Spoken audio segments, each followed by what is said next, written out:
பார்க்கலாம். நாங்கள் பிரியாணி சாப்பிட்றோம். என்ன சாப்பிட்றோம்? மக்களே, இப்பொழுது நாங்கள் எண்ணெய் சாதம் சாப்பிடுகிறோம். ஆமா, நீங்கள் பார்க்குங்கள். நீங்கள் பார்க்கிறீர்கள். சாப்பாடு உட்காருங்கடா, உட்காருங்க.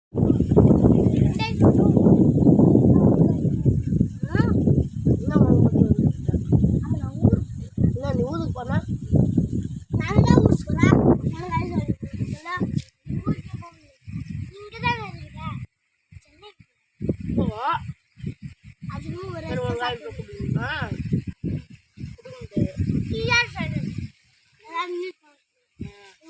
நீ மட்டும் வாங்கி தரேன்.